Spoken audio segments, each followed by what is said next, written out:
Hey, y'all got me working overtime today. All right, we got some picks here.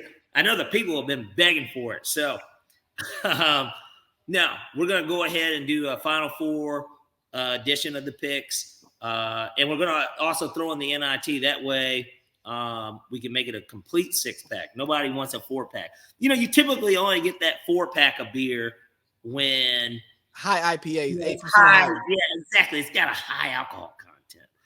Now we're going to still give you a 6-pack. So we'll start off actually with that, that light beer that's going to go into this, bag of 6-packs. We're going to start off with the NIT. We got the NIT, Xavier versus Texas A&M. I don't know terribly too much about them individually in terms of player names and things of that nature. But what I do know is that I've watched a lot of college basketball this year, and both of these teams are teams that I've watched and bet on. Give me Texas A&M. They definitely should have made the tournament this year, and I think that now that they've made it all the way to the championship, that they're kind of showing like, we really did deserve to be there, and they really should have. I don't know how they did.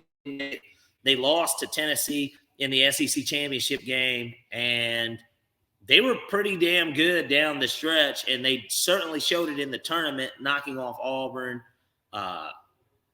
They didn't beat Kentucky. Tennessee had beat Kentucky, but they knocked off Auburn, who was the number one team, and Bro, they were real quick. Can we say that the team that wins the NIT deserves a shot in the dance more than the winner of the SWAC, the MEAC, and Horizon League? They'll never change that though. But yeah, I know they won't. But I'm just saying. But then again, you don't get stories like St. Peter's if you do it. Fair. Because of course Texas A&M is better than St. Peter's, but are they really? We don't even know. And so that's what makes the NCAA March Madness so great. But give me Texas A&M money line against Xavier, and then we're going to take the under in the first half at under 64.5. Championship games, there's typically defense getting played, and Xavier was a really good defensive team at the start of the season. It tailed off a little bit, but they also play in the Big East, and I don't know. A lot of those teams don't play any fucking defense, even though Villanova is in the Final Four, and they're a great defensive team. If anyone watched that Houston-Villanova game. But nonetheless, I'm going to take the under just because that's been kind of the theme of this tournament to begin with. A lot of these games have been going under, especially in the first half. So give me the under 64.5 first half of that game, and then Texas A&M money line for the game. Next, let's get to what everybody really wants to hear about. Duke, North Carolina. It gets no better than this. Probably the best college basketball rivalry that there is. And we're talking about potentially Coach K's last game. It's not going to be Coach K's last game. Give me Duke on the money line. I like them to get there, and just because we won't even get to it, I'll just go ahead and say it now. I like them to win the whole thing. I think that he's going to go out with that swan song, similar to Peyton Manning. John Wooden. Yeah, there's been so many guys that have, and I'm just thinking of guys, Ray Lewis, all-time greats that have got to end their careers winning it all. A lot of people thought that Brady should have did it after the first year at Tampa, but who knows? Maybe he's coming back to do it this year.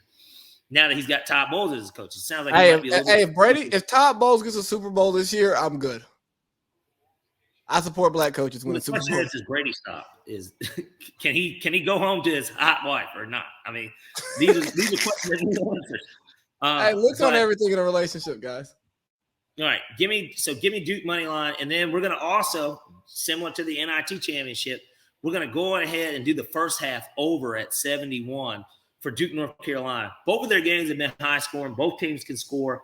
The over in the whole game is really high, but I really like the 71 because both of these teams actually can score. Plus, both of their games went over in the first half of their Elite Eight games. So I really like 71. That's not that high of a number for those two teams. So give me the over in the first half with that, along with the Duke money line for the game. Next game, I'm going to take Villanova +6. So the spread is 4.5, so I bought 1.5. Villanova is pretty good defensively, and everybody's got to stop acting like this isn't their third Final Four in 6 years. Jay Wright's a great coach. He's got something cooking there, and he puts together really good teams. That's why they've won 2 national championships in the last 6 years, And actually they've been to 4 Final Fours because they played UNC in that rematch the year after they beat them too. But they've won 2 national championships in the last 6 years, and now they're back in the Final Four.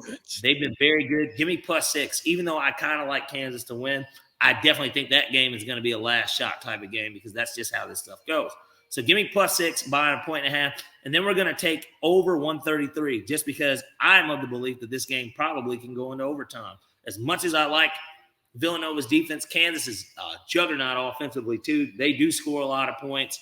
And, you know, kind of to go against the grain of the NIT championship and why I'm taking the under there, 133 is not that high of a number for a college basketball game, and I just expect there to be a little bit more points plus potentially an overtime. All right, so let's go back through this. We got Xavier versus A&M, Texas A&M. We got taking A&M on the money line. Yes. We're going under 64.5 for the first half. Uh-huh. Then we got Duke versus UNC. We're taking Duke on the money line. And we're going to go over first half, 71 points.